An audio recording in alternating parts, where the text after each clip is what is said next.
प्रिय साथियों, इस ई लर्निंग मॉड्यूल के दूसरे भाग में आपका स्वागत है। इस भाग में हम समुदाय में स्वास्थ्य एवं पोषण सेवाएं प्रदान करने वाली स्वास्थ्य विभाग की सबसे महत्वपूर्ण कड़ी आशा के बारे में बात करेंगे।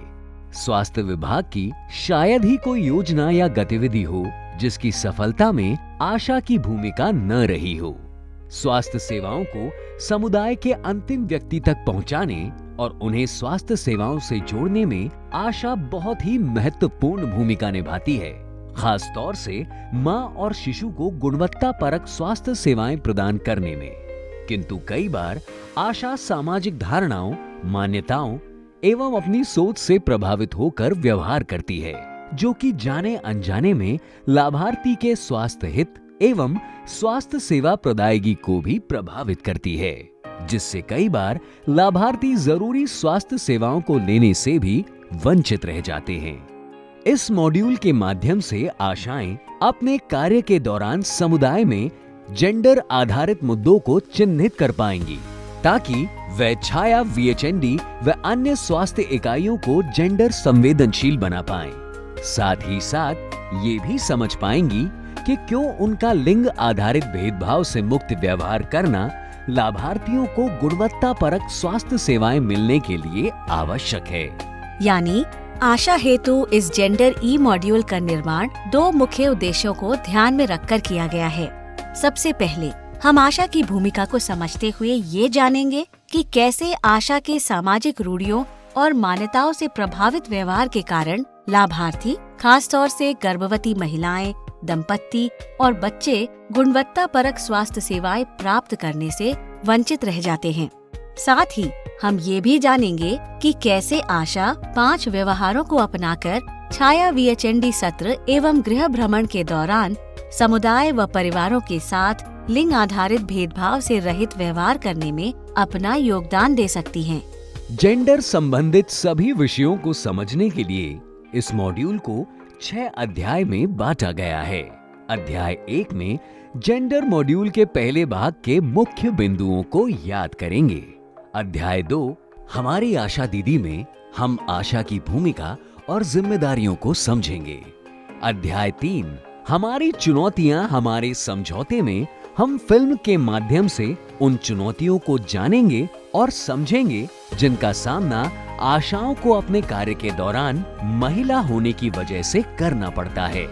अध्याय 4 काश आशा दीदी समझ पाती में हम फिल्म के माध्यम से समझेंगे कि कैसे कई बार आशाएं लाभार्थी की स्वास्थ्य आवश्यकता का निर्धारण करने में असफल हो जाती है और ऐसा होने के पीछे के कारणों को भी समझेंगे। अध्याय 5 सुरक्षा और संवेदना की छाया में हम उन कारकों को जानेंगे जिनकी वजह से लाभार्थी बार बार सेवा लेने के लिए छाया VHND पर जाने को इच्छुक होंगे। और आखिरी अध्याय 6 में हम जानेंगे उन 5 व्यवहारों के बारे में जिन्हें अपनाकर आशा छाया VHND एवं गृह भ्रमण के दौरान समुदाय को जेंडर आधारित भेदभाव से मुक्त बनाने में योगदान कर सकती है।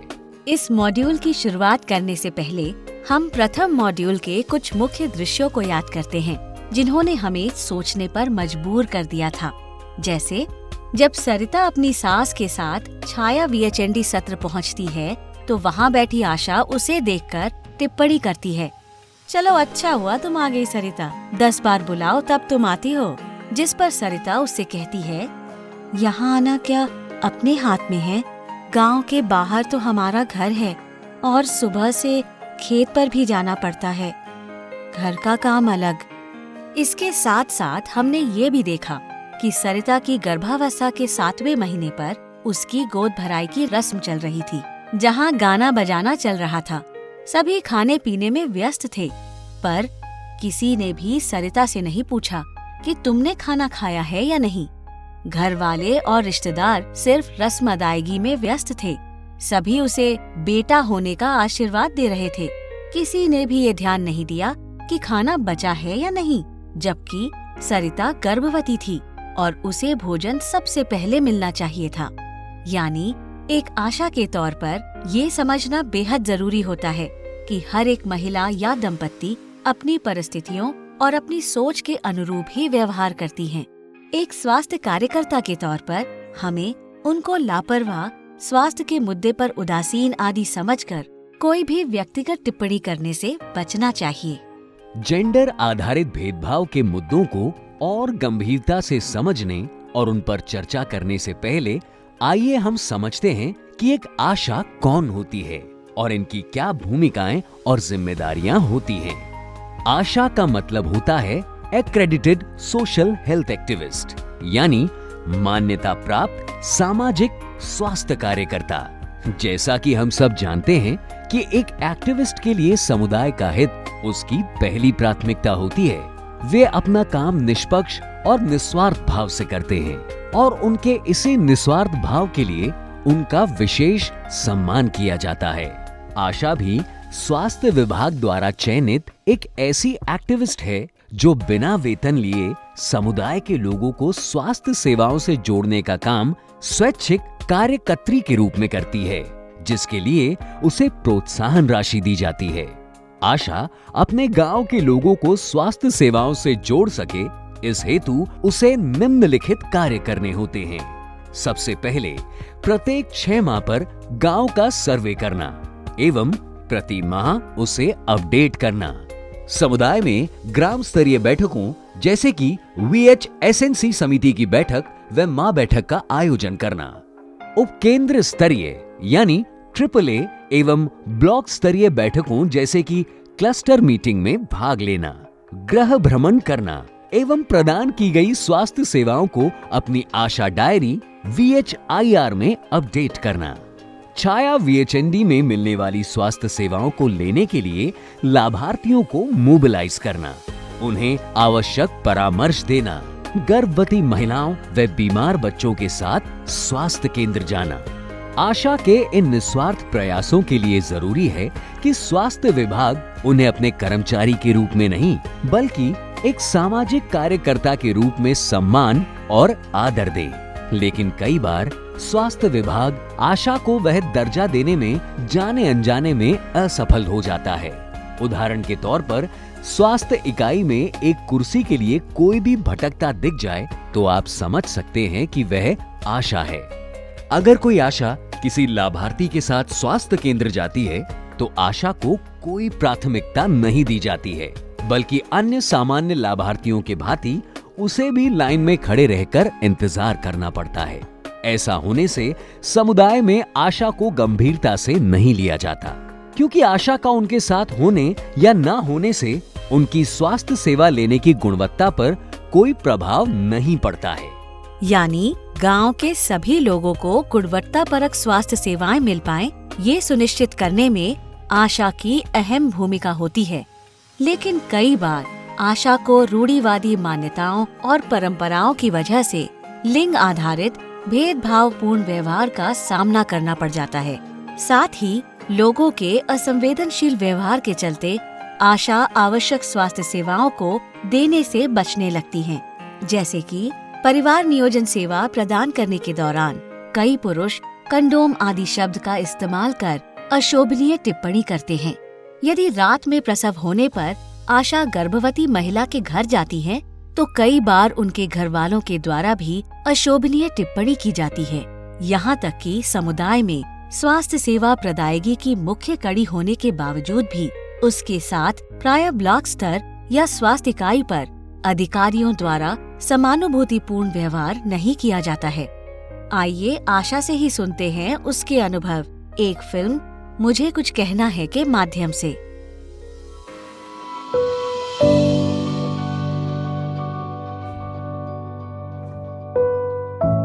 मेरा नाम है और मैं में आशा हूँ और मैं लगभग 7 सालों से मैं आशा के पद पे कार्यरत हूँ। शुरुआत में जब हम लोगों की नौकरी लगी तो घर वालों ने काफ़ी इसका विरोध किया कि ये कौन सी नौकरी होती है कि मतलब कभी भी चली जाओ, ये रात में जाना आना, कभी किसी के साथ भी जाना आना, ये कौन सी तुम्हारी नौकरी, ये अस्पताल में रहने वाली कौन सी नौकरी। जब हमने नई शुरुआत की थी आशा की, तो हमारी बेटी काफ़ी छोटी थी, काफ़ी प्रॉब्लम होती थी। ये होता था कि सबसे पहले हम पेशेंट को लेकर हॉस्पिटल जाते थे, फिर वहाँ उसकी कंडीशन देख के फिर घर आते थे, फिर घर में खाना वाना कैसे तैसे बना के, कहीं खिचड़ी बना लिया, कहीं तहरी बना ली, या कहीं सिर्फ खाली रोटी बना ली, तो या कभी सब्जी बना लिया और बेटी से कह दिया कि पड़ोस से ले लेना, कभी पड़ोसी से कह दिया कि भाई मेरी बिटिया को 2 रोटी दे देना। तो ऐसे करके फिर पेशेंट के पास जाना, और अगर 1-1, 2-2 दिन तक वापस भी नहीं आते थे तो पड़ोसी से कह के जाते थे। कभी कभी बच्चे बीमार होते हैं, तो कभी डिलीवरी आ जाती है, तो उसके साथ हम लोगों को जाना होता है कि हम अपना नहीं देख पाते, उसको कहीं पैरासीटामोल दे दिया कि बेटा खा लेना, और नहीं किसी से बगल में कह दिया कि अगर ज़्यादा बीमार हो रहा है तो उसको हॉस्पिटल ही लेके चले आना। लेकिन इतना टाइम नहीं मिलता था कि हम अपने बच्चे को लेके बैठ पाएँ, या उसे हम ये कह दें कि भाई आज मैं तो नहीं जाऊँगी। हमारे साथ कुछ आशाएं बहन जी हैं जो यस्सी हैं, तो अब जैसे उन लोगों को सेवाएं किसी ठाकुर के घर में देना है, किसी पंडित के घर में देना है, किसी ऊंचे परिवार के घर में देना है, तो अंदर आने से हम लोगों को मना कर दिया जाता है कि आप यहीं रुकिए, मैं यहीं पे बुलाए दे रही हूँ। और प्रसव के लिए आशाओं के साथ ना जाना, इस तरह की काफ़ी समस्याएं आती हैं कि चलिए ठीक, मैं अपनी गाड़ी से जा रही हूँ और आप अपने साधन से आइएगा। उनको अपने साथ ना बैठालना, उनको एक ही अपना बर्तन न छूने देना, या उनको कोई गिलास है उसमें कुछ खाने पीने के लिए भी ना देना। उस वक्त तो यही लगता है कि काश इस कास्ट के होते ना, इस जाति में ना पैदा होते, ऊंची जाति में पैदा होते। फिर ये होता है कि अब हम इसके घर दोबारा नहीं जाएंगे। जब इनको हमारी स्वास्थ्य सेवाएं नहीं चाहिए, जब ये हमको बैठने नहीं देते हैं, घर में आने नहीं देते हैं, सही से बात नहीं करते हैं, तो हम इनके घर ही ना आएंगे। कहने के लिए तो स्वास्थ्य विभाग कहता है कि आशाएं रीढ़ की हड्डी हैं, लेकिन इस हड्डी का कोई ख्याल नहीं रखता है कि हड्डी भी कभी कभी कमजोर होने लगती है, कभी कभी इसको भी दिक्कतें आती हैं, तो हमें इसकी भी तेल मालिश की ज़रूरत पड़ती है। कभी ऐसा होता है कि हम लोग जैसे फाइलेरिया की दवा खिलाए हैं और पेशेंट को कोई दिक्कत हो गई और उसको यहाँ से स्वास्थ्य विभाग में भेजा और पता चलता है अस्पताल में कोई डॉक्टर ही ना है, तब वहाँ पे लोगों का ये विश्वास होता है कि अरे मारो आती हैं तो दवा खिला देती हैं, चली जाती हैं, उसके बाद हम लोग कोई दिक्कत होती है तो अस्पताल में सुनने वाला कोई नहीं। अरे इनकी वहाँ कोई वैल्यू नहीं है, इनकी कोई वहाँ सुनता नहीं है आशाओं की, ये खाली यहाँ बनती हैं, खाली चलो हम ये कर देंगे, चल के वो कर दे। वहाँ जाती हैं तो वहाँ डॉक्टर इनको दुत्कार लेते हैं। फिर पिछली बार जब दोबारा वही आता है, जब हम लोग फिर जाते हैं उनको दवा खिलाने के लिए, तो वो लोग खाने से इनकार कर देते हैं। जब हम लोगों का टारगेट जब पहुंचता नहीं है, तो फिर हम लोगों को प्रेशर कि आप लोगों ने सही से काम नहीं किया होगा, तब तो इसका नील जा रहा है। हमारी भी तो इज्जत होनी चाहिए। जब हमारी वहाँ पर इज्जत नहीं होगी, हमारी वहाँ कोई सुनवाई नहीं होगी, तो लोगों के अंदर कहाँ से विश्वास होगा कि अगर हम किसी को लेके जा रहे हैं तो उसका हम समय पे और सही तरीके से इलाज करा पाएं। कि हम डॉक्टर साहब से कहें कि डॉक्टर साहब चलिए, अब पेशेंट के सामने डॉक्टर साहब हमको हड़का रहे हैं, डांट रहे हैं कि चलो ऐसा यहाँ से वहाँ बैठो चल के, तो अब उसके सामने भी हमारी कौन सी इज्जत रही जा रही है।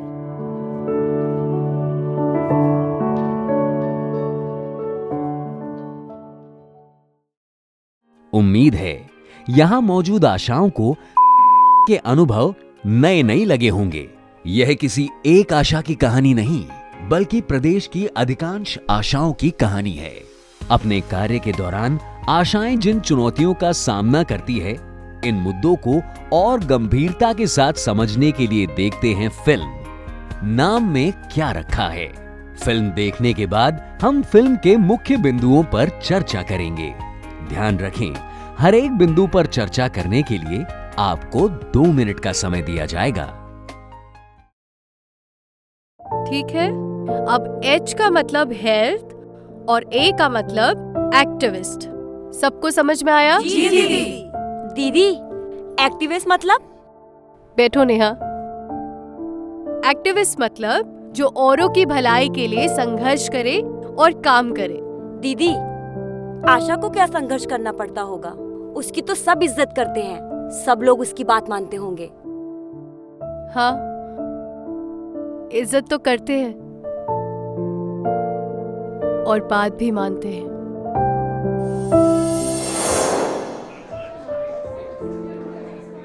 सभी लोग आ गए? अब बैठक शुरू होने वाली है, आप लोग भी बैठ जाइए।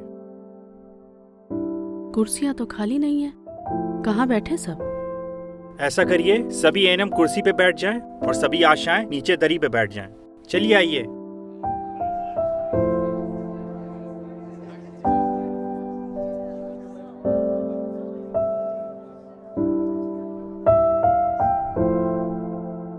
अरे माला जी, आप यहाँ कुर्सी पे बैठ जाइए।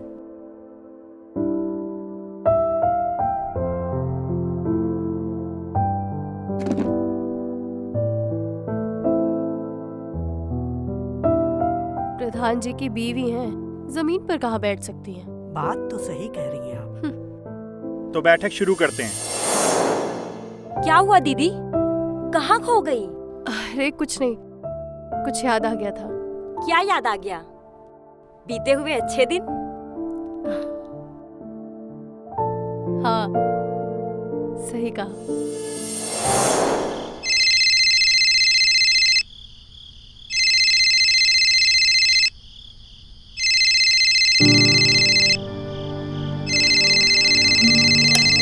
हेलो। हाँ, बोलो। आशा दीदी, आप जल्दी घर आ जाइए। आरती को बहुत ज्यादा दर्द हो रहा है। कोई गाड़ी का इंतजाम करो, मैं भी आती हूँ। ठीक है दीदी। सुनिए सुनिए। हाँ। आरती को प्रसव दर्द हुआ है, मुझे उसे अभी अस्पताल लेकर जाना होगा। हर दूसरे तीसरे दिन की यही कहानी है तुम्हारी। मम्मी अभी मत जाओ ना। देखिए, बिटिया भी रोने लगी, मुझे जाना ही होगा, आप इसका ध्यान रखिएगा। अब तुम हमारी चिंता मत करो, तुम बस समाज सेवा करो। पैसा वैसा कुछ मिलता नहीं, काम 24 घंटे का। सो जा बिटिया।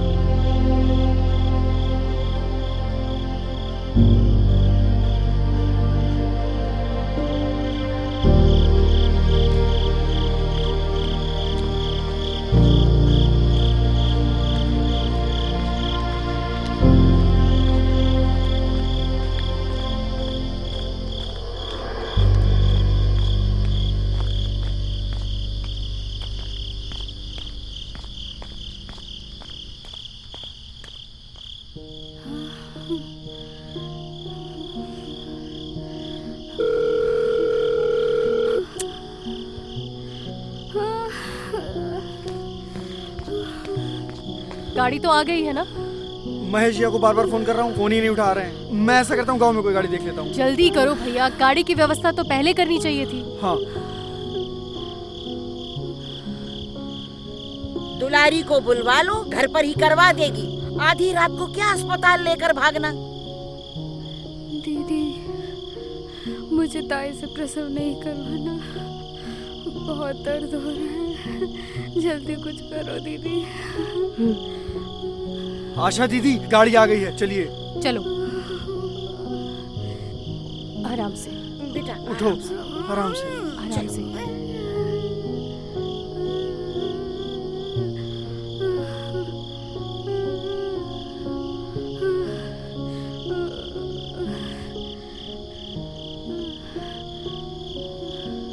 आराम से, आराम से। हाँ माँ, ले आओ आराम से। आशा बिटिया बैठा लो। बैठो। चलो भैया, जल्दी चलो।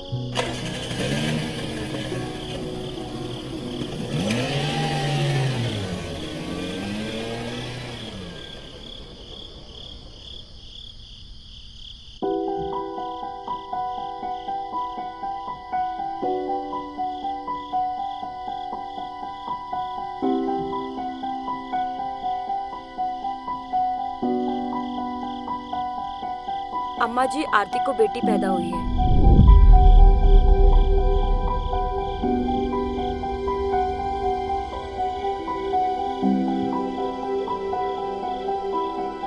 यही दिन देखना बचा था बस। अस्पताल के चक्कर लगाओ, घर से भाग भाग के आओ बिटिया के लिए।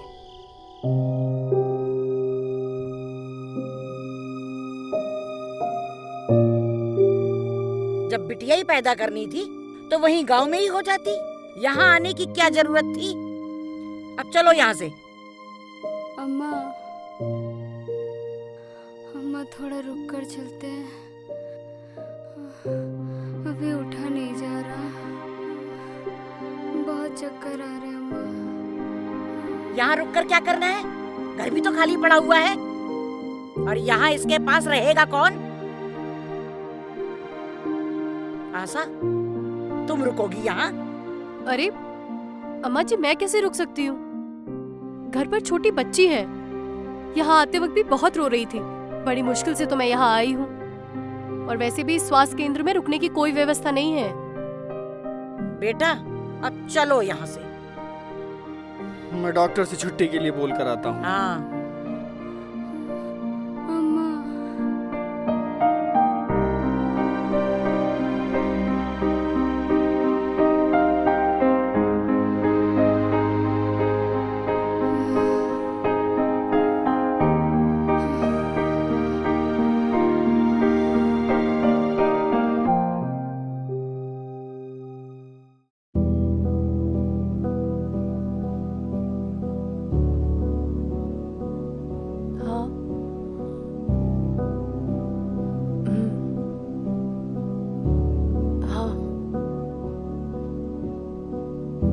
अच्छा, मैं देखती हूँ।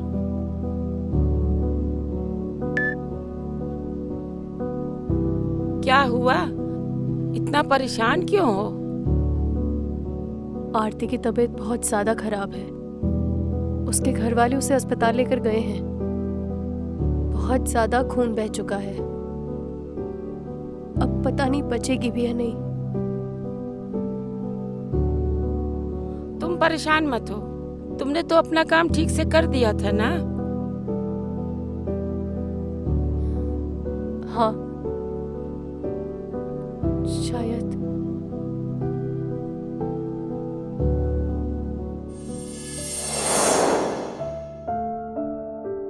दीदी, दीदी क्या हुआ? कुछ नहीं नेहा, कुछ याद आ गया था। चलिए आज की बैठक यहीं समाप्त करते हैं, फिर मिलेंगे।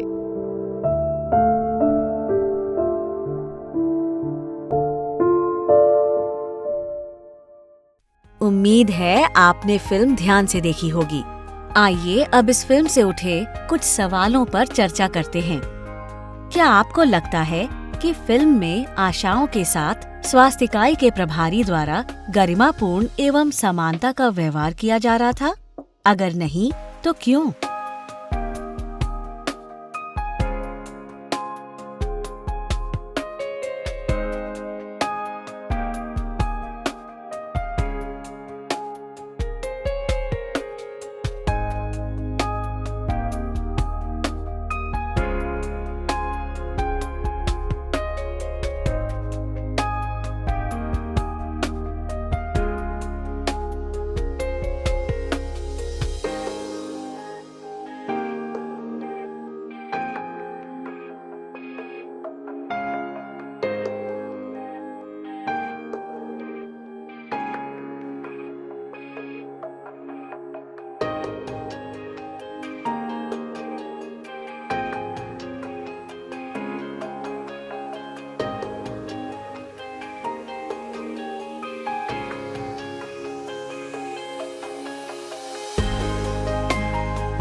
क्या MOIC चिकित्सक आदि का व्यवहार समाज के विभिन्न वर्ग और जाति की आशाओं के साथ भिन्न भिन्न होता है?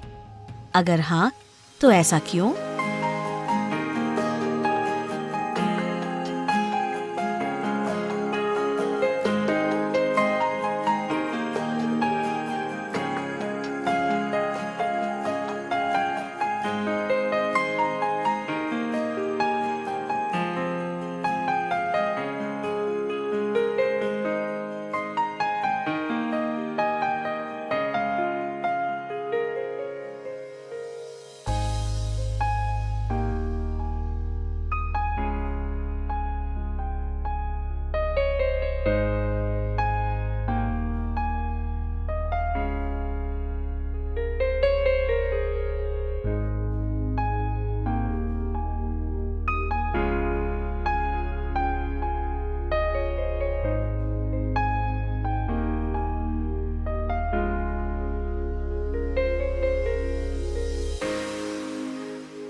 और क्या आपको लगता है कि आशा के कार्य की गुणवत्ता पर उसके परिवार के सदस्यों, खास तौर से पति और सास के व्यवहार और सहयोग का असर पड़ता है?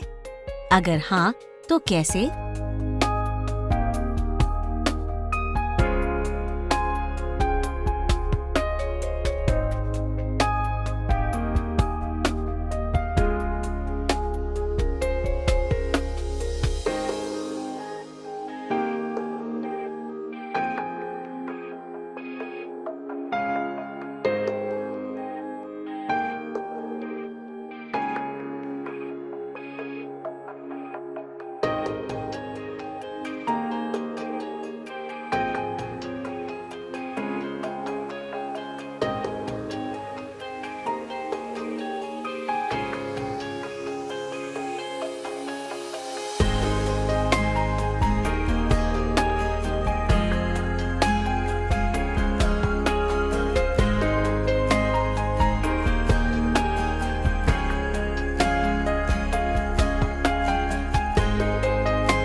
चर्चा में भागीदारी करने के लिए धन्यवाद। आपने देखा कि कैसे अपने कार्य के दौरान आशा कार्य क्षेत्र और अपने घर दोनों जगहों पर जेंडर आधारित भेदभाव एवं असंवेदनशील व्यवहार का सामना करती है और इन चुनौतियों की वजह से कई बार आशा लाभार्थी के स्वास्थ्य हित को ध्यान में रखकर व्यवहार नहीं कर पाती है, जिसका नकारात्मक असर लाभार्थी के स्वास्थ्य पर पड़ता है।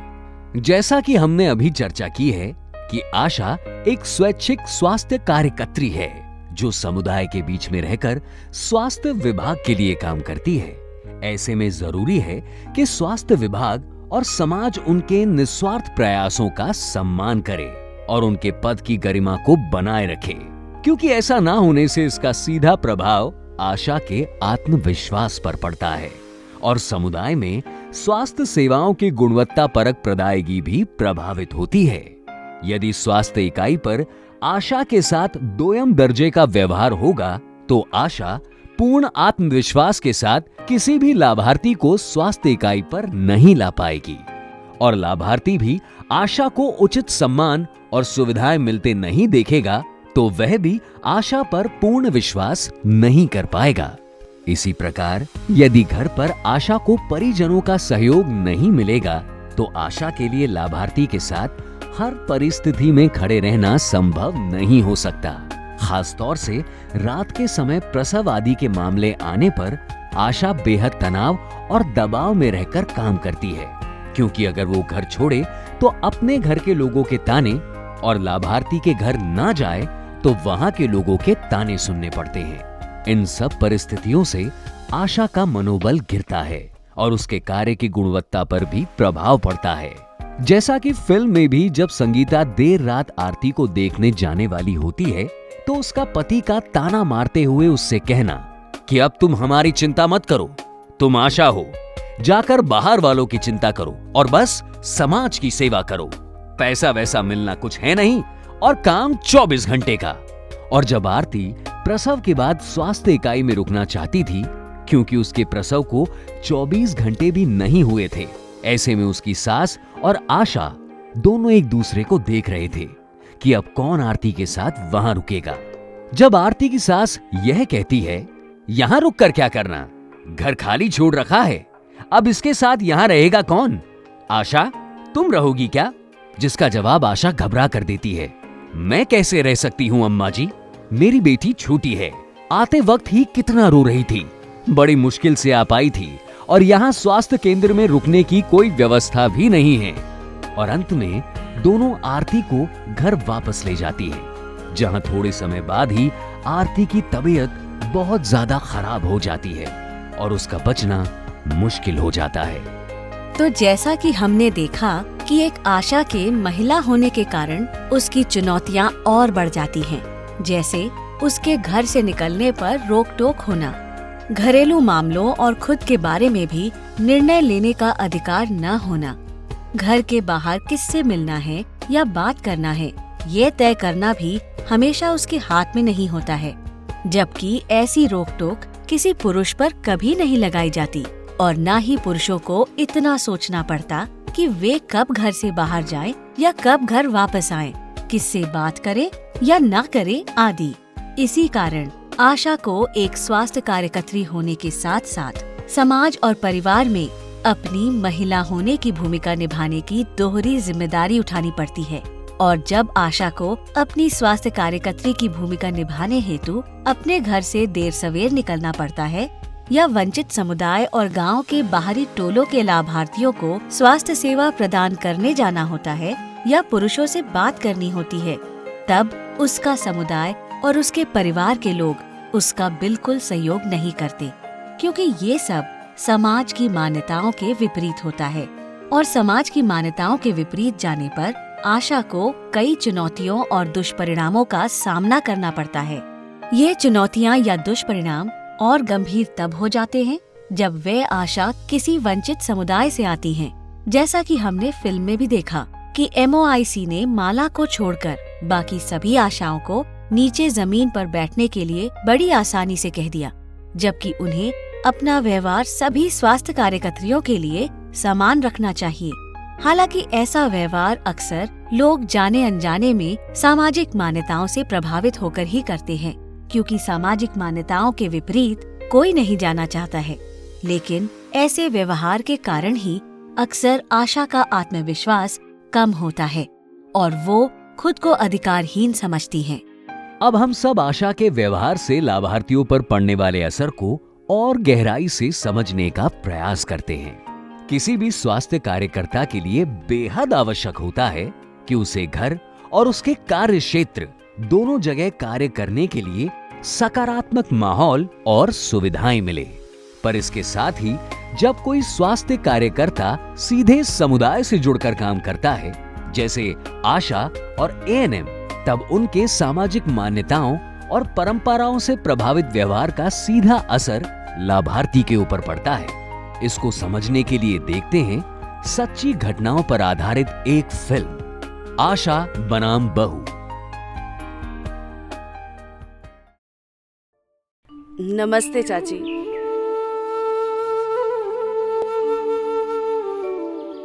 देखो, तुम अपनी कोई सीख मेरी बहू को मत दे देना।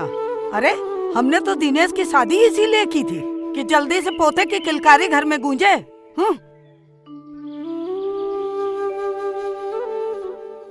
अब क्या कहें तुम्हारी सास को, सब सास ऐसी ही होती है। देखो कविता, तुम्हारा शरीर अभी माँ बनने के लिए तैयार नहीं है, इसलिए कोई जल्दबाजी नहीं करना। और कविता बताओ, तुम्हें इस नए घर में अच्छा तो लग रहा है ना?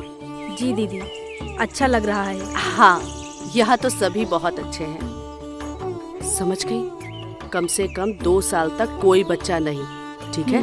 अच्छा, ये लो गर्भ निरोधक साधन और इसका इस्तेमाल करती रहना।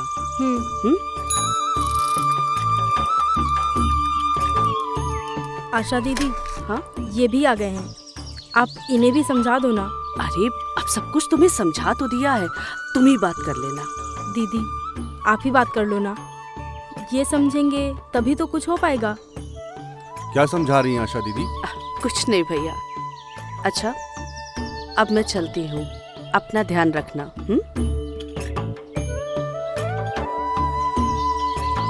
कैसी आशा है, बात भी नहीं कर पाती।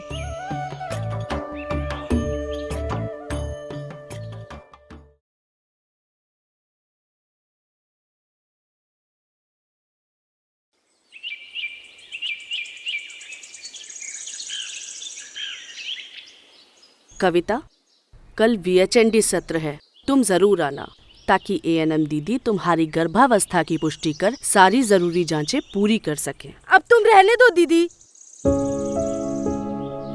जब आगे बढ़कर तुम्हें मेरी मदद करनी थी तब तो तुम सिर पर पल्ला रखकर चलती बनी।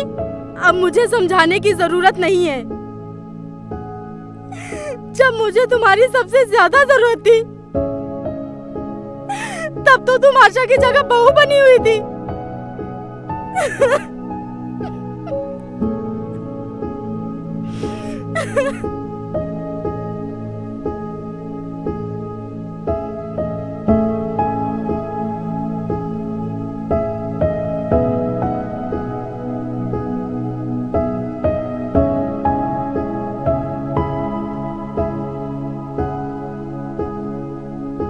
जब मुझे तुम्हारी सबसे ज्यादा जरूरत थी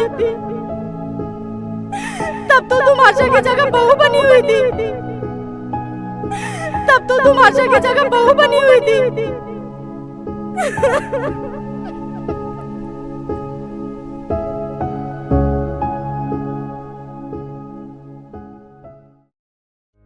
उम्मीद है आपको ये फिल्म पसंद आई होगी। आइए इस फिल्म में उठाए गए कुछ मुख्य मुद्दों पर चर्चा करते हैं। क्या आशाएं कई बार खुद असमंजस में पड़ जाती हैं कि वे बहू के रूप में व्यवहार करें या स्वास्थ्य सेवा प्रदाता के रूप में? अगर हाँ, तो ऐसा क्यों?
क्या आपको लगता है जब आशा बहू के रूप में व्यवहार करती हैं, तो इसका नकारात्मक असर माँ और शिशु के स्वास्थ्य पर पड़ता है?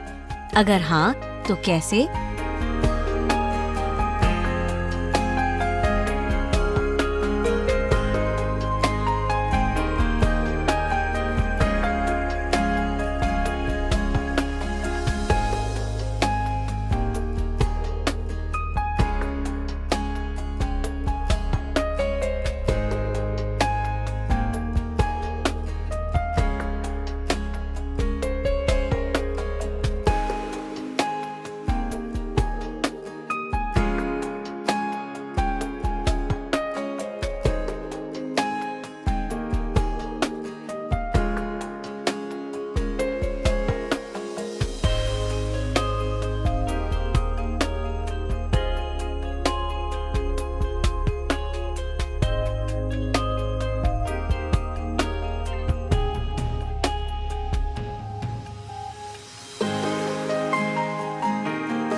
यानी आशा अगर सामाजिक सोच और मान्यताओं से प्रभावित होकर व्यवहार करती है तो कई बार लाभार्थी अपनी स्वास्थ्य सेवाओं की आवश्यकता का सही आकलन नहीं कर पाते हैं और उचित स्वास्थ्य सेवा लेने से वंचित रह जाते हैं। आइए समझते हैं कि वे कौन सी रूढ़ियां या मान्यताएं हैं जिनसे आशा प्रभावित होती है। ज्यादातर आशाएं सोचती हैं कि परिवार में एक बेटा तो होना ही चाहिए। अगर मैं पुरुषों से परिवार नियोजन व मातृ स्वास्थ्य पर खुलकर बात करूंगी तो लोग मुझे मॉडर्न और गलत समझेंगे। यौन एवं प्रजनन स्वास्थ्य पर चर्चा करने से किशोर किशोरियां बिगड़ जाते हैं। शादी के तुरंत बाद बच्चा ना हो तो परिवार और समाज के लोग ताने तो मारेंगे ही। विवाह के बाद देरी करने से गर्भधारण करना मुश्किल हो जाता है। गरीब और वंचित समुदाय के लोगों, खास करके महिलाओं को पूरी जानकारी देना मतलब समय की बर्बादी। कुछ धर्म विशेष के लोगों से तो परिवार नियोजन व टीकाकरण की बात करना बेकार और समय की बर्बादी है। गांव की बहू हूं, जेठ और ससुर के सामने सिर पर पल्ला तो रखना ही पड़ेगा। अच्छे घर की औरतें देर रात अकेले घर से बाहर नहीं निकलती। नई नवेली बहू को अपनी सास या पति की बात नहीं टालनी चाहिए। इनके अलावा भी कई और रूढ़ियां और मान्यताएं होती हैं जिनसे आशा का व्यवहार प्रभावित होता है और जो उसके कार्य की गुणवत्ता पर भी प्रभाव डालती हैं। आशा द्वारा बहू होने के कारण घर के बड़े और मान्य पुरुषों जैसे जेठ, ससुर आदि के सामने पर्दा करना एवं छोटी जाति या वंचित समुदाय के लोगों के घरों में न जाना, साथ ही ऐसे मुद्दों पर कोई बात नहीं करना जिन्हें समाज सही और उचित नहीं मानता है, जैसे यौन संबंध, गर्भपात, कंडोम आदि।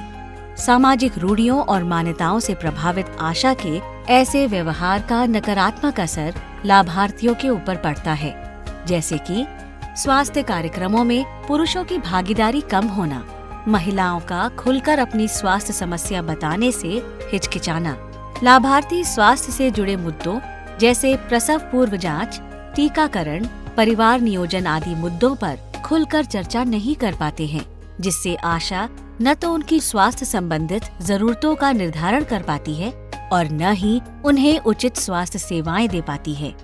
लाभार्थियों का आशा के प्रति विश्वास कम होना, जिस वजह से वे अपने स्वास्थ्य से जुड़े निर्णय लेने में असमर्थ होते हैं और इसी कारण घरेलू और अप्रमाणित उपचारों को अपनाते हैं। अक्सर हमारे लिए ये समझना मुश्किल हो जाता है कि जो सामाजिक परंपराएं और मान्यताएं हमें सही लगती हैं, अगर हम उस सोच को एक स्वास्थ्य कार्यकर्ता के रूप में अपने व्यवहार में परिलक्षित करते हैं तो कई बार उसके गंभीर परिणाम देखने को मिल जाते हैं। यदि महिला वंचित या पिछड़े समुदाय से है तो वह स्वास्थ्य सेवाएं ले पाएगी या नहीं, यह बहुत ज्यादा आशा के ऊपर निर्भर करता है।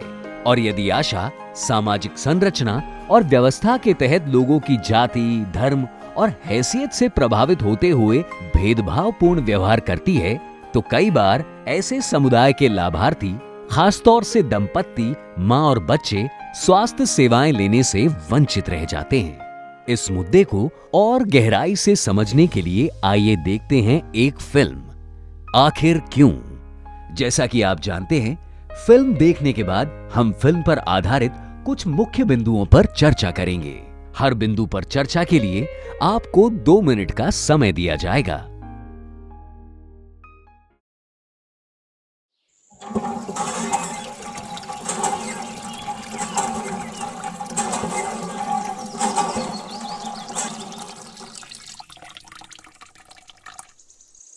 आशा दीदी। उफ, देख ही लिया इसने। हाँ बोलो राम प्यारी। दीदी, मेरी तबीयत कुछ दिनों से ठीक नहीं रहती है, जरा अंदर आओ ना, कुछ बात करनी थी।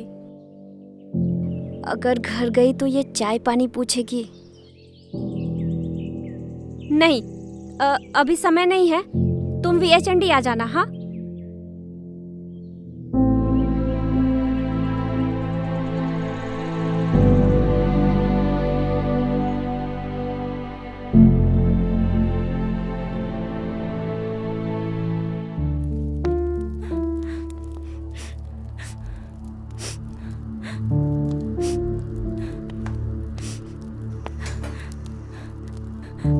बार जुड़वा बच्चे खो चुकी हूँ। अब तो पूरी तरह से टूट चुकी हूँ मैं। फिर से गर्भ ठहर गया है। अब की गर्भपात करा लूंगी। गांव की आशा दीदी से मिल लो ना। नाम मत लो आशा दीदी का। घर आना तो दूर, यहाँ से गुजरती तक नहीं है। पिछली बार जब बच्चे को दस्त और बुखार था तब भी नहीं आई थी। डरती है कहीं कोई पानी ना पूछ ले। हाँ फिर क्या, जाओ मिल लो ना दाई अम्मा से। हाँ। अरे हमसे क्या छुपा है, पेट देखकर बता सकते हैं बेटा होगा या बेटी। अब आजकल की तुम नई बहुओं को हम पर भरोसा ही नहीं है। पहले क्यों नहीं आई, ठीक से बच्चे पैदा करवा देती। और पढ़ो इन नर्सों और आशा बहुओं के चक्कर में। आशा दीदी हमारे घर आती कहाँ है काकी? वो ठहरी ऊंची जात की। पहले पूछ लिया उनको, गलती कर दी। अब तुम ही करो कोई इलाज। अभी काढ़ा बना देंगे, एकदम आराम आ जाएगा।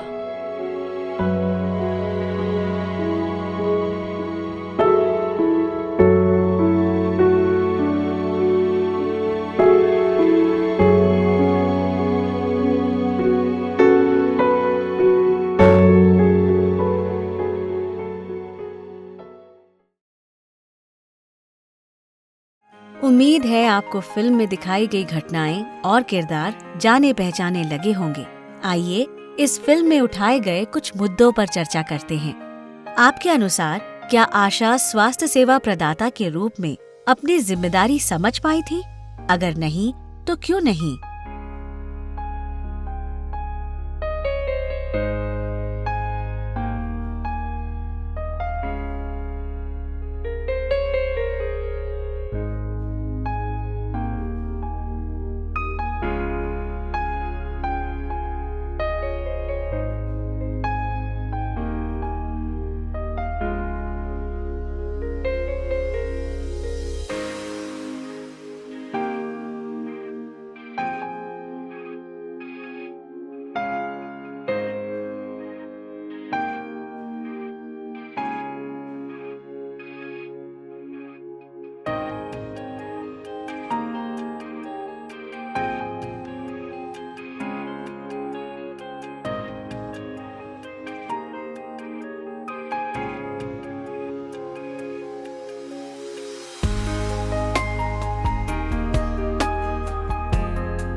क्या आशा के व्यवहार की वजह से ही राम प्यारी दाई के पास जाने के लिए मजबूर हुई?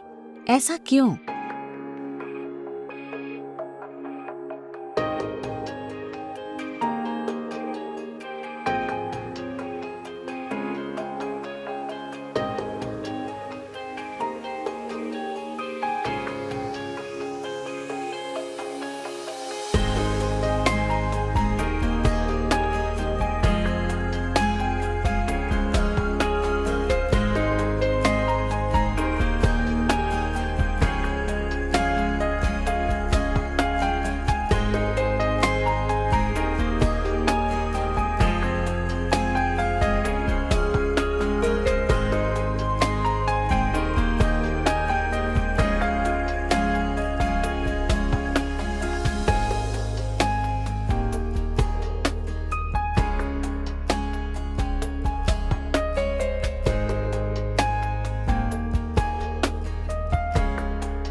क्या आशा ये समझ पाती है कि जाने अनजाने में उससे कुछ लोग छूट जाते हैं, जिस वजह से वे स्वास्थ्य सेवाओं से जुड़ने या सेवा लेने से वंचित रह जाते हैं? ऐसा क्यों होता है?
क्योंकि आशा भी लाभार्थियों के समान उसी समुदाय का हिस्सा होने के कारण उन्हीं सामाजिक मान्यताओं और सोच से प्रभावित होती है जो कि लाभार्थियों की स्वास्थ्य सेवाओं तक पहुंच में रुकावट डालती हैं या इसे एक असुविधाजनक प्रक्रिया बना देती हैं।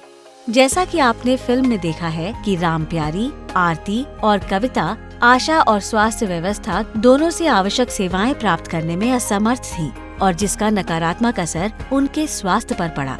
आशा के साथ 3 महिलाओं के अनुभवों ने उन्हें भविष्य में उसके पास आने से हतोत्साहित किया होगा। राम प्यारी के मामले में आशा द्वारा उसे बराबरी से न देखने और यहाँ तक कि उसकी समस्या को सुनने से इनकार करने के परिणाम स्वरूप उसे अपनी स्वास्थ्य संबंधी जरूरतों के लिए दाई के पास जाना पड़ा। कविता द्वारा मदद मांगने के बाद भी आशा उसकी जरूरतों को समझने और उसे आवश्यक सेवाएं प्रदान करने में असमर्थ थी। आरती के मामले में आशा की स्वास्थ्य इकाई में रुकने और परिवार को इसके लिए मनाने में असमर्थता के कारण उन्हें आरती को वापस लाना पड़ा, जबकि उसकी हालत गंभीर थी। इस तरह के नकारात्मक अनुभवों से लाभार्थियों और आशा के बीच विश्वास टूटने लगता है। आशा समुदाय और स्वास्थ्य व्यवस्था के बीच की कड़ी है। जब आशा अपनी जिम्मेदारी नहीं निभाती है तो अंतिम लाभार्थी उन स्वास्थ्य सेवाओं से वंचित हो जाता है जिसकी उन्हें आवश्यकता होती है। इससे न केवल आशा बल्कि स्वास्थ्य व्यवस्था पर भी उनका विश्वास कम हो जाता है। हर सिक्के के 2 पहलू होते हैं। वैसे ही समाज की लिंग आधारित मान्यताओं और रूढ़ियों का प्रभाव भी सिर्फ लाभार्थियों तक सीमित नहीं होता है, बल्कि इससे आशा खुद भी प्रभावित होती है, जिस पर आमतौर पर हमारा ध्यान नहीं जाता है। आशा और समुदाय के लोग एक ही समाज का हिस्सा होते हैं। ऐसे में सामाजिक रूढ़ियों और मान्यताओं से दोनों प्रभावित होते हैं। स्वास्थ्य सेवा प्रदान करते समय आवश्यक होता है कि हर एक स्वास्थ्य सेवा प्रदाता अपनी मान्यताओं और सोच को परे रखकर केवल लाभार्थी के स्वास्थ्य हितों को ध्यान में रखते हुए निर्णय लें। किंतु ऐसा करने में कई बार आशाओं को निम्न चुनौतियों का सामना करना पड़ता है। आशा का स्वयं उसी समुदाय से जुड़े होने के कारण उनकी सामाजिक परंपराएं और मान्यताएं लाभार्थी को सही समय पर सही सलाह देने से रोकती हैं, जिसका महिलाओं के स्वास्थ्य सेवा प्राप्त करने की क्षमता पर नकारात्मक प्रभाव पड़ता है। कार्यस्थल पर जातिगत और जेंडर आधारित भेदभाव के कारण आशा को उचित आदर और सम्मान नहीं मिलता, जिससे उनका काम करने का उत्साह व प्रेरणा कम हो जाती है। समाज एवं परिवार से सहयोग न मिलना और स्वास्थ्य के मुद्दों जैसे परिवार नियोजन, यौन स्वास्थ्य आदि पर चर्चा करने को सामाजिक परंपराओं के विरुद्ध मानना।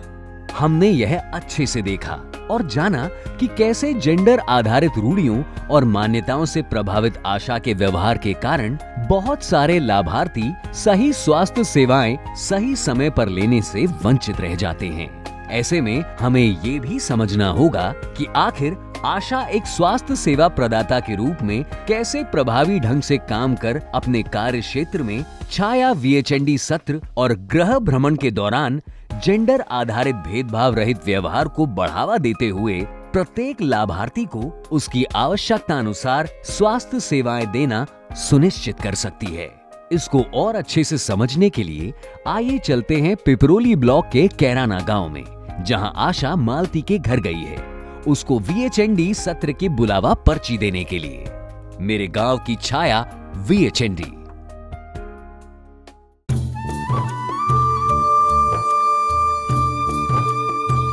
मालती,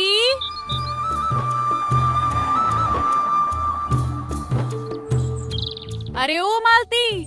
आई दीदी। नमस्ते दीदी। नमस्ते। ये लो पर्ची, कल छाया VHND सत्र पर आना है। दीदी, मेरी सास वहाँ नहीं जाने देंगी।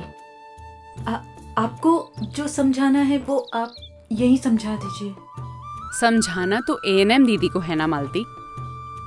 वो तुम्हारी गर्भावस्था की सभी जांचें करके तुम्हें जरूरी सलाह और आवश्यक दवाइयाँ देंगी। मैं तो बस तुम्हें बुलाने आई हूँ। दीदी, जाना तो मैं भी चाहती हूँ, पर अम्मा जी इस हाल में मुझे बिल्कुल बाहर नहीं जाने देंगी। तुम परेशान मत हो, मैं उनसे बात करती हूँ। तुम अम्मा को बुला दो बस। जी दीदी।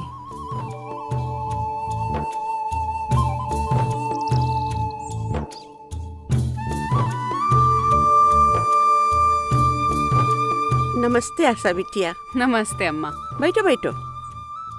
आप भी बैठिए। बताओ, अब हमसे क्या काम आ पड़ा तुमको? बस अम्मा जी, कल मालती VHND सत्र आ जाए तो उसकी पेट की और आवश्यक सभी जांचें करवा दूं। आप मालती से कह दें तो वो आ जाएगी। अरे नहीं नहीं, अभी तो शुरुआत है। अभी इतनी भी क्या जांच करना। ऐसी हालत में बाहर कहीं चौराहे पर पैर पड़ गया तो? और अभी तो मेरा बेटा भी घर पर नहीं है। उसके बिना तो बहू को बिल्कुल बाहर न जाने दूं। और ऊपर से वहाँ न जाने कौन कौन होगा। ऐसे में वहाँ क्या ये पेट खोलकर दिखाएगी? अरे बिल्कुल नहीं। अरे नहीं नहीं अम्मा जी, ऐसा नहीं है।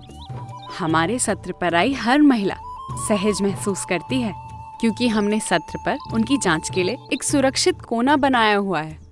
साफ सुथरी जगह है और पर्दा भी लगा हुआ है। वहाँ मालती को जांच कराने में कोई परेशानी नहीं होगी।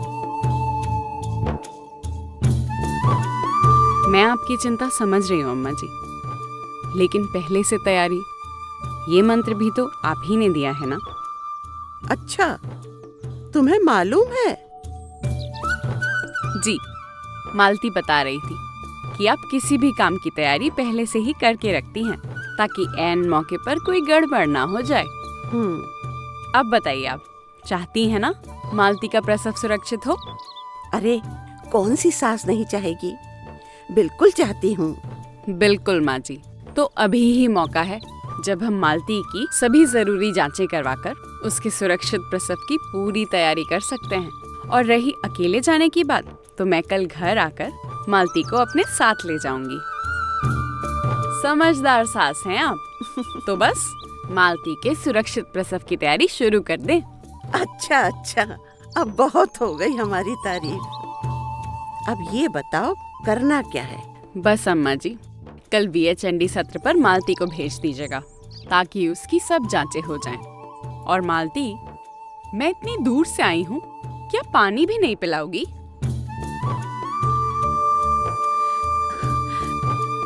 जी दीदी, अभी लाई। हमारे घर का पानी पियोगी आशा बिटिया? पानी ही नहीं, मैं तो जब मालती को बाल बच्चा होगा तो आपके हाथ की बनी मिठाई भी खाऊंगी। बिल्कुल बिल्कुल आशा बिटिया।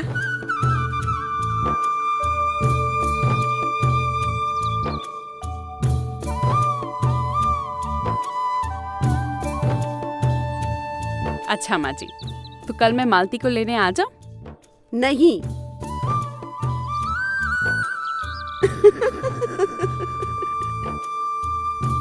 मैं कल खुद मालती को लेकर आऊंगी।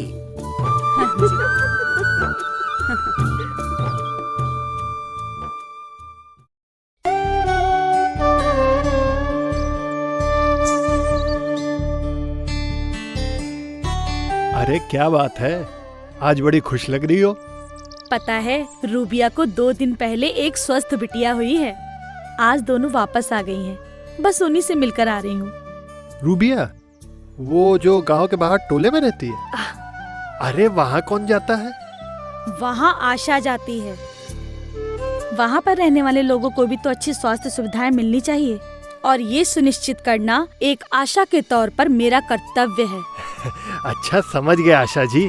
मालूम है, आज टोले के 2 घरों में बुखार से पीड़ित महिलाएं मिली। मैंने उनसे कहा कि स्वास्थ्य केंद्र पर जाकर डॉक्टर को दिखा लो, तो बोली दवा खाली है और कोई है भी नहीं, किसके साथ जाए। मैंने दोनों के पतियों से बात करके उनको समझा दिया। वो बोले आज ही ले जाएंगे। अरे वाह, ये बहुत अच्छा किया तुमने। लोगों को अच्छे से समझाया जाए, समझ तो जाते हैं। थोड़ा अपने घर का भी ध्यान रख लिया करो। हर समय समाज सेवा से काम नहीं चलता है। बिल्कुल माँ, हम सब मिलकर अपना घर देखेंगे। वैसे भी स्वाति की वजह से इस गांव में मुझे भी बड़ा सम्मान मिलता है। अब सम्मान क्या मिलता है वो तो मैं नहीं जानती, पर हाँ, रात बिरात इनको लेकर किसी न किसी के घर भागना जरूर पड़ता है। अरे कोई बात नहीं माँ, लोगों की दुआएं मिलती हैं।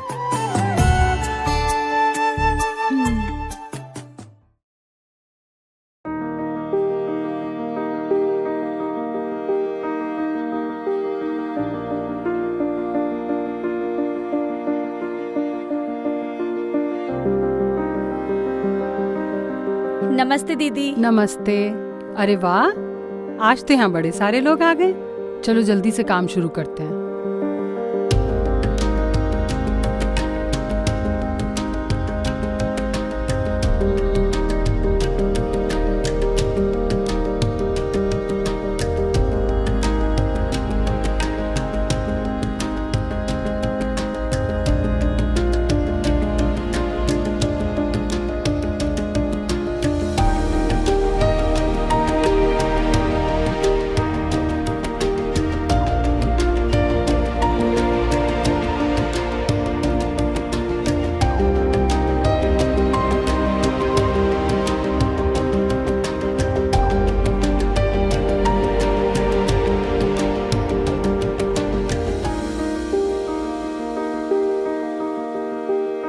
अरे तुम किसका इंतजार कर रही हो? दीदी रूबिया का।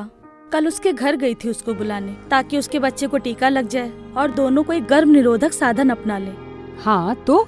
दीदी रूबिया का पति बिल्कुल सहयोग नहीं करता है। कल देर तक उसके पति से बात की और उसको समझा कर आई कि बस एक बार VH सत्र पर आ जाए। वो आए तो आप संभाल लेना दीदी।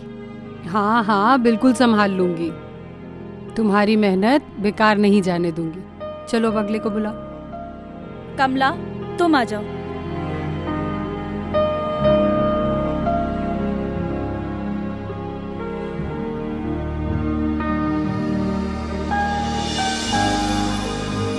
अरे आदिल भैया, तुम लोग आ गए। मुझे कितनी खुशी हो रही है बता नहीं सकती। मैं तुम दोनों की राह देख रही थी। हाँ दीदी, अब आप इतना जोर दिए तो एक बार तो आना ही था, वरना बिटिया को टीका लगवाने की कोई जरूरत थी नहीं। भैया बहुत अच्छा किया तुमने जो तुम यहाँ आए। आओ बैठो। आओ आओ। बस एनम दीदी कमला को देख ले, फिर तुमसे बात करेंगे।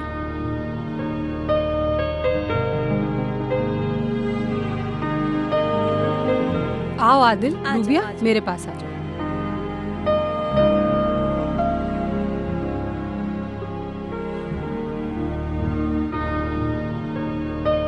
तुम दोनों साथ साथ यहाँ आए हो, ये देखकर मुझे बेहद खुशी हो रही है। और एक बात जानते हो आदिल, आज यहाँ आकर तुमने अपनी बेटी का भविष्य बेहतर बनाया है। दीदी पढ़ने जाएगी तो भविष्य बनेगा ना, और यहाँ आकर के क्या होगा?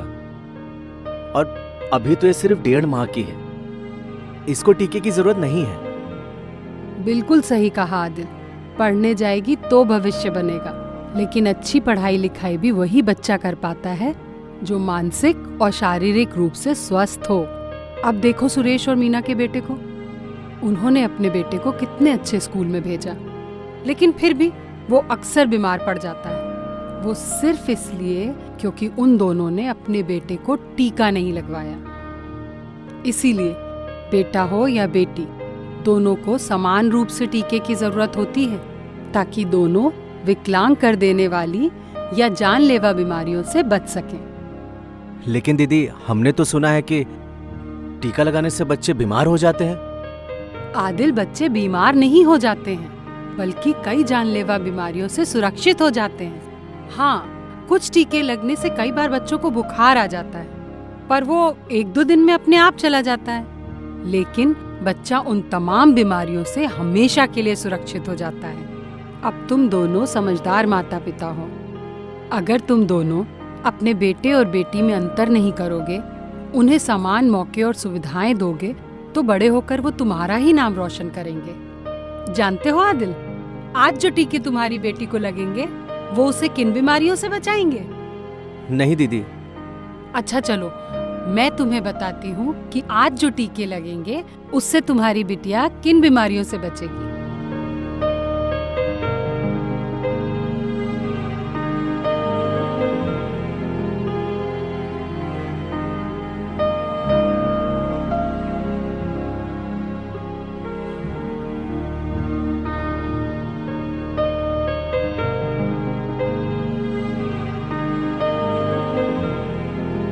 तो समझे आदिल, समझदार माता पिता सुनी सुनाई बातों पर विश्वास करने से पहले सही और पूरी जानकारी लेते हैं। अब तुम दोनों भी समझदार माता पिता हो। तुमने अपने बच्चे को टीका लगवाकर उसे जीवन का सबसे बड़ा उपहार दिया है, और अपने समझदार माता पिता होने का सबूत भी दिया है। जी दीदी। अच्छा, अब इतना मुस्कुराकर रूबिया को देख रहे हो तो तुमसे एक बात और कहनी है आदिल। रूबिया और बिटिया दोनों स्वस्थ रहें, इसके लिए जरूरी है कि रूबिया 2 साल से पहले दोबारा गर्भवती बिल्कुल ना हो। जी दीदी। देखो, ये तुम दोनों की जिंदगी है, इसे अपने हिसाब से चलाओ। कुछ ऐसा न कर लो कि जिससे बाद में दुखी होकर कहना पड़े कि हम तो ऐसा चाहते नहीं थे दीदी, पर हो गया। और ये गर्भ निरोधक साधन तुमको अपनी जिंदगी अपने हिसाब से चलाने में मदद करते हैं। जब तुम दोनों दोबारा गर्भ धारण करने का निर्णय लेना, तो इन गर्भ निरोधक साधनों का इस्तेमाल बंद कर देना, बस। क्यों रूबिया, तुम्हारी पड़ोसन सपना के साथ क्या हुआ था मालूम है ना? दीदी, बार बार गर्भपात, वो बेचारी तो मरते मरते बची है। हाँ, इसीलिए तो कह रही हूँ, गर्भ निरोधक साधन अपनाने चाहिए, ताकि तुम दोनों अपनी शादीशुदा जिंदगी बिना किसी चिंता के खुशी खुशी जी सको। दीदी, गर्भ निरोधक साधन से कोई दिक्कत तो नहीं होगी ना? रूबिया, ये समझ लो, गर्भपात से दिक्कत होती है, गर्भ निरोधक साधनों से नहीं। गर्भ निरोधक साधन तो जीवन को आसान बनाते हैं। जी दीदी। मैं अभी तुम दोनों को इन सभी साधनों के बारे में अच्छे से समझा देती हूँ, फिर तुम दोनों अपनी पसंद का साधन चुन लेना। क्यों आदिल? जी दीदी।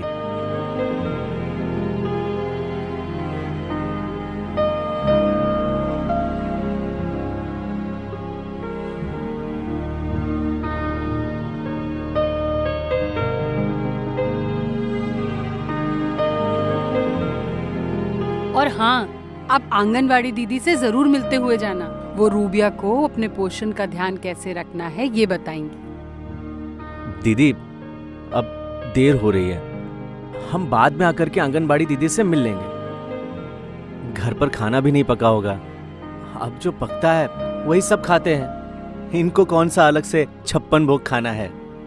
तुम दोनों इतने समझदार हो, ये तो मानोगे ना कि जो काम अभी 10 मिनट में हो जाएगा उसे अगली बार करने के लिए 2 घंटे लगाने पड़ेंगे, जो तुम दोनों बिल्कुल नहीं कर पाओगे। और सिर्फ 10 मिनट और देकर तुम समझ पाओगे कि रूबिया को अपने खान पान का ध्यान रखना कितना जरूरी है। आखिर जो रूबिया खाएगी उसी से तो बच्चे को पोषण मिलेगा। और आदिल, उसे 56 भोग नहीं, उसे सही खुराक चाहिए जो तुम्हारे सहयोग के बिना नहीं मिलेगी। बस 10 मिनट दो और अपने सारे सवालों के जवाब आंगनवाड़ी दीदी से पालो। ठीक है दीदी। तो अब तुम दोनों वहाँ जाकर आंगनवाड़ी दीदी से मिल लो। जी।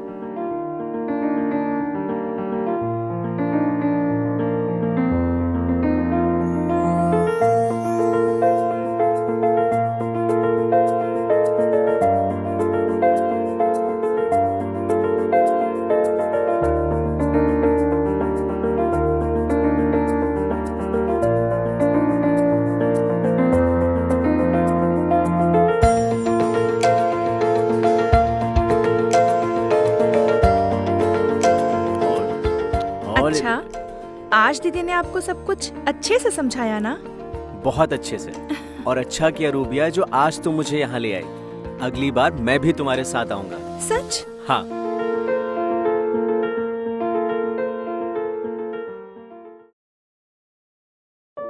दीदी, आप तो कमाल करती हो। मैंने रूबिया को उसकी बिटिया का टीका लगाने के लिए बुलाया था और आपने तो उनको कई सारी स्वास्थ्य सेवाओं से जोड़ दिया और दोनों ने खुशी खुशी सेवा भी ली।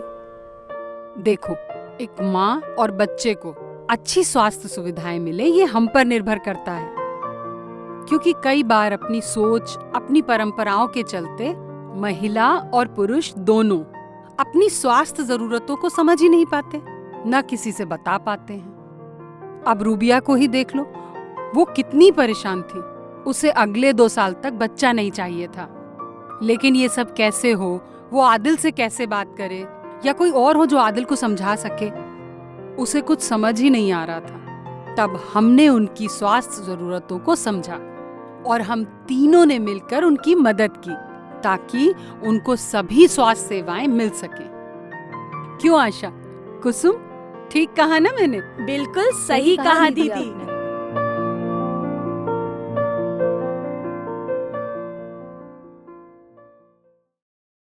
उम्मीद है आपको कैराना गांव की आशा, एएनएम और आंगनवाड़ी दीदी से मिलकर बहुत अच्छा लगा होगा। आइए अब फिल्म पर आधारित कुछ मुख्य बिंदुओं पर चर्चा करते हैं। प्रत्येक बिंदु पर चर्चा के लिए आपको 2 मिनट का समय दिया जाएगा। आपके अनुसार आशा रश्मि ने मालती को उसके स्वास्थ्य संबंधी निर्णय लेने में किस प्रकार सहायता की?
आपके अनुसार आदिल और रूबिया क्यों खुशी खुशी छाया VHND सत्र आने को तैयार थे?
क्या कैराना गांव की छाया VHND में आशा, ANM और आंगनवाड़ी दीदी ने कुछ ऐसा किया था जो सामान्य तौर पर हम नहीं करते हैं?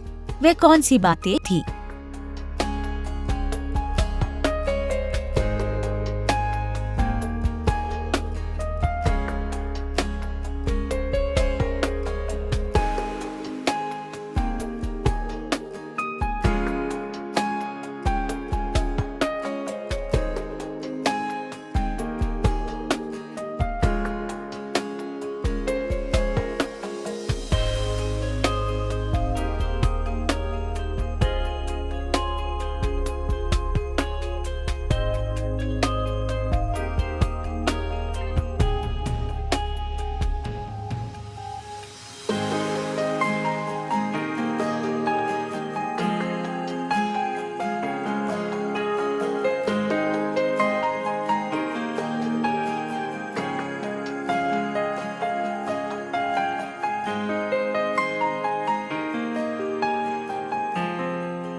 चर्चा में भाग लेने के लिए धन्यवाद।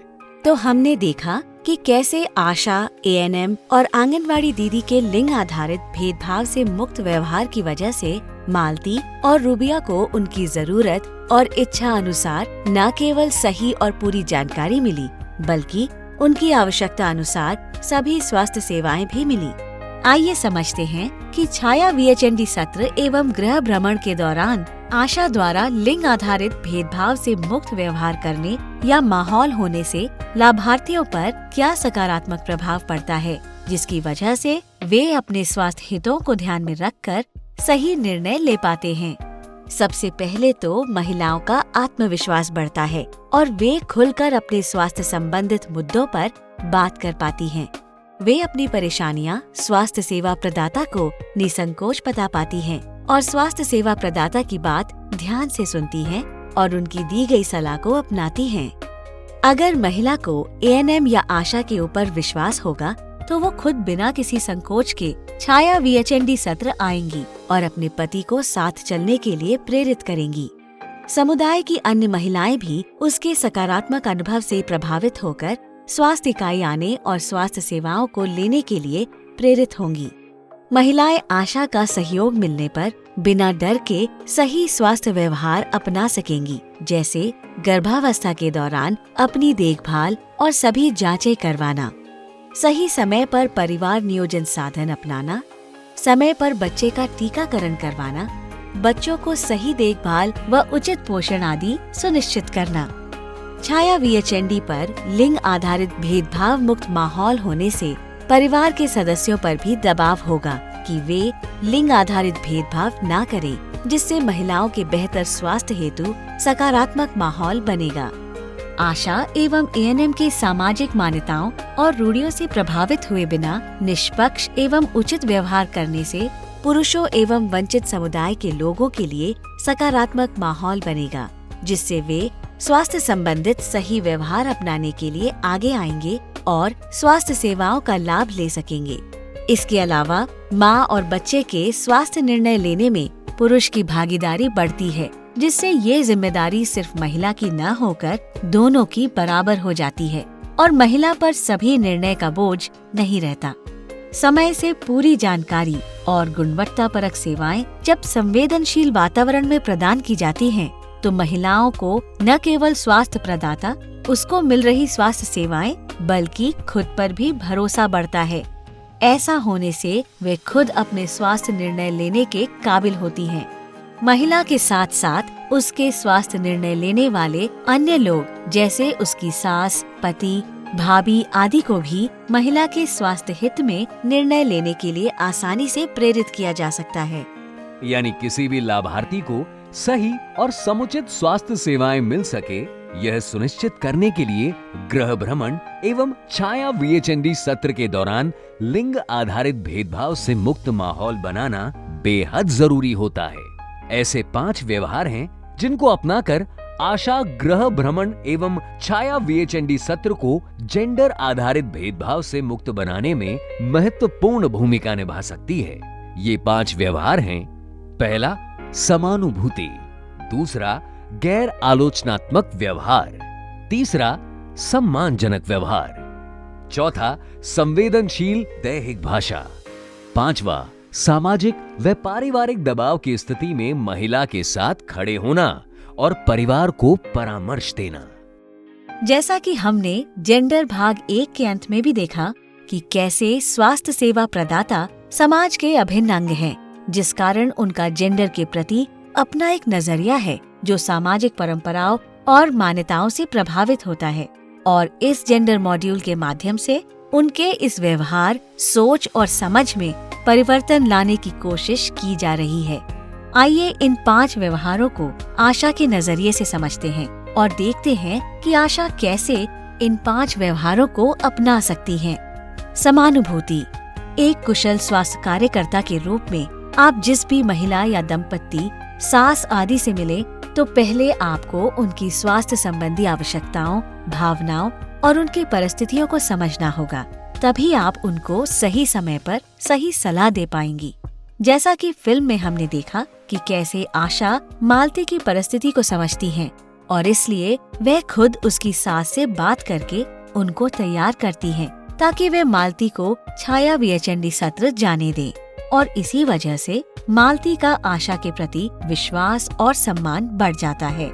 इसी तरह से आशा रूबिया की स्थिति को समझती है और आदिल से छाया VHND सत्र आने के लिए खुद बात करती है। आशा समझ गई थी कि रूबिया के कहने से आदिल छाया VHND सत्र नहीं जाएगा, जबकि रूबिया के स्वास्थ्य हित को देखते हुए ये जरूरी था कि आदिल और रूबिया दोनों छाया VHND सत्र पर आए और परिवार नियोजन के मुद्दे पर मिलकर निर्णय लें, ताकि आदिल भी अपनी जिम्मेदारी महसूस कर रूबिया का साथ दे। इसी वजह से आशा ने आदिल से खुद बात की और उसको छाया VHND सत्र आने के लिए तैयार किया। गैर आलोचनात्मक व्यवहार। आप जब भी किसी महिला, दंपत्ति या अन्य समुदाय के लोगों से मिले तो उनके बारे में तुरंत कोई राय न बनाएं, क्योंकि जैसे ही आप उनके बारे में कोई राय बना लेते हैं तो आपका व्यवहार भी उसी अनुरूप हो जाता है। जैसे यदि आप महिला या माता पिता को लापरवाह समझते हैं तो आप उनके साथ खींचकर, गुस्से में या चिड़चिड़ा कर व्यवहार करेंगे। आप उनके ऊपर ताने भी कर सकते हैं और ऐसे में लाभार्थी की गरिमा और सम्मान को ठेस पहुंचती है, जिससे वह दोबारा स्वास्थ्य इकाई आने से कतराएंगे। वहीं जब आदिल और रूबिया छाया VHND सत्र आते हैं तो वो अपनी बेटी के टीकाकरण, परिवार नियोजन और रूबिया और उनकी बेटी के पोषण तीनों मुद्दों पर चर्चा या परामर्श लेने हेतु सहमत नहीं होते। लेकिन उनके इस व्यवहार से वहां उपस्थित आशा, ANM या आंगनवाड़ी कार्यकर्त्री उनकी आलोचना नहीं करते, न ही उनके बारे में कोई राय बनाते हैं, बल्कि उनकी बात ध्यान से सुनते हैं और आराम से उन्हें समझाते हैं। साथ ही साथ वे उन दोनों को साथ में सही निर्णय लेने के लिए प्रोत्साहित करते हैं। उनके गैर आलोचनात्मक व्यवहार के कारण ही आदिल और रूबिया उनसे खुलकर बात करते हैं और अंत में अपने स्वास्थ्य हित को ध्यान में रखकर सही निर्णय लेते हैं और सभी स्वास्थ्य सेवाओं को अपनाते हैं। यहाँ तक कि वे कुछ समय और रुककर आंगनवाड़ी दीदी से मिलने के लिए भी तैयार हो जाते हैं। सम्मानजनक व्यवहार। बिना किसी भेदभाव के सबके साथ सम्मानजनक व्यवहार करना, यानी आप किसी भी लाभार्थी के धर्म, लिंग, जाति, वर्ग, यानी कि वह ऊंचे तबके से है या वंचित समुदाय से है, इससे प्रभावित हुए बिना आप सबके साथ समान व्यवहार करेंगी और सबको एक जैसा सम्मान और समय देंगी। जैसे कि आशा रश्मि का मालती के घर जाकर उससे और उसकी सास से खुलकर बात करना और उनके वंचित समुदाय से होने के बावजूद बिना किसी पूर्व धारणा या पक्षपात के उनके साथ सम्मानपूर्ण व्यवहार करती हैं और स्वास्थ्य संबंधित सभी जानकारी अच्छे से देती हैं। साथ ही आशा एक कदम और आगे आती है और मालती और उसकी सास के अंदर जो उनके नीची जाति को लेकर संकोच था, उसको तोड़ने के लिए वह खुद मालती से पानी मांगती है और मालती की सास से कहती है कि मालती के बाल बच्चे होने पर वो उनके हाथ के बने लड्डू खाएंगी, जिसे सुनकर मालती की सास अचंभित हो जाती है और शायद आशा रश्मि के सहज और सम्मानजनक व्यवहार को देखकर ही वे खुशी खुशी आशा की बात मान लेती है और मालती को खुद छाया VHND सत्र लाकर उसकी जांच करवाने के लिए तैयार हो जाती है।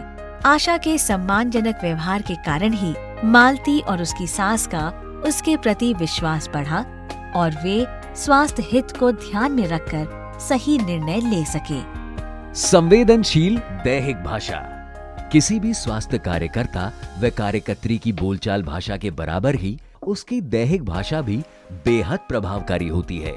कई बार तो आपके बोले गए शब्दों से ज्यादा असर आपकी दैहिक भाषा का होता है। जैसे कि यदि कोई लाभार्थी आपसे बात कर रहा है और आप उसकी बात को सुनते हुए अपने रजिस्टर या मोबाइल को देख रही हूँ, तो उसी वक्त लाभार्थी को लगता है कि आप उसकी बात में रुचि नहीं ले रही और वो आपको थोड़ा बहुत बात बताकर वहाँ से चले जाना चाहेगा। बहुत सी महिलाएं अपने स्वास्थ्य संबंधी निर्णय लेने में असमर्थ होती है। ऐसे में उनके साथ संवेदनशील दैहिक भाषा का प्रयोग करने से वे अपनी बात बिना किसी डर और आसानी से कर पाती है। मुस्कुराकर बात करना, ध्यान से बात सुनना और बात सुनते समय लाभार्थी की आंखों में देखकर बात करना, हामी में सर हिलाना, कभी कभी गर्भवती महिला या बच्चे का हाथ पकड़ना, प्रशंसा से पीठ थपथपाना आदि व्यवहार छाया VHND सत्र पर आने वाले लोगों के आत्मविश्वास को बढ़ाता है, जिस वजह से वे ज्यादा विश्वास के साथ आशा, ANM, आंगनवाड़ी आदि के द्वारा दी गई सलाह को ध्यान से सुनते हैं और उसका पालन करते हैं। सामाजिक या पारिवारिक दबाव की स्थिति में महिला के साथ खड़े होना और परिवार को परामर्श देना। यदि कोई महिला अपने स्वास्थ्य संबंधी जरूरतों को समझ नहीं पा रही है या समझ रही परंतु स्वास्थ्य सेवा लेने के लिए निर्णय नहीं ले पा रही हो, तो आशा का कर्तव्य होता है कि वे आगे आए और उससे और उसके पति, सास या अन्य सदस्यों से बात करें, ताकि सभी मिलकर उस महिला के स्वास्थ्य हित में निर्णय ले सकें और वह महिला आसानी से स्वास्थ्य सुविधा प्राप्त कर सके। जैसे आशा ने मालती का साथ दिया जब वो खुद अपनी स्वास्थ्य संबंधी निर्णय लेने में असमर्थ थी। साथ ही ANM ने रूबिया का साथ दिया और उसके पति आदिल से परिवार नियोजन अपनाने की बात की। इसी तरह फिल्म नाम में क्या रखा है में हमने देखा कि जब आरती को बेटी पैदा होती है तो उसकी सास और पति नाराज और दुखी हो जाते हैं और आरती को तुरंत घर वापस चलने को कहते हैं। पर जब आरती उनसे कुछ देर और अस्पताल में रुकने को कहती है तो उसकी सास उसे बेटी पैदा करने पर ताने मारती है। वहाँ आशा संगीता की बहुत महत्वपूर्ण भूमिका थी, परंतु वे खुद भी अस्पताल में रुकने से हिचकिचा रही थी, क्योंकि न ही उसके परिवारजन उसका सहयोग करते और न ही अस्पताल में उसके रुकने की उचित व्यवस्था थी।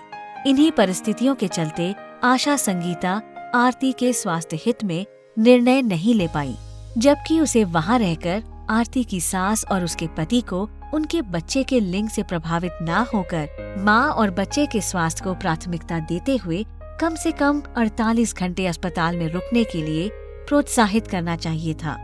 अब हम आपसे अनुरोध करेंगे कि आप भी उन 5 व्यवहारों की सूची बनाएं, जिन्हें अपनाकर आप अपने छाया VHND सत्र को लिंग आधारित भेदभाव से मुक्त बना पाएंगी और गुणवत्तापूर्ण सेवाओं की प्रदायगी सुनिश्चित होने से समुदाय का स्वास्थ्य एवं पोषण स्तर भी सुदृढ़ होगा। ये सूची बनाने के बाद हर एक आशा उन 5 व्यवहारों को अपनी निजी जिंदगी और कार्य क्षेत्र में अपनाएं।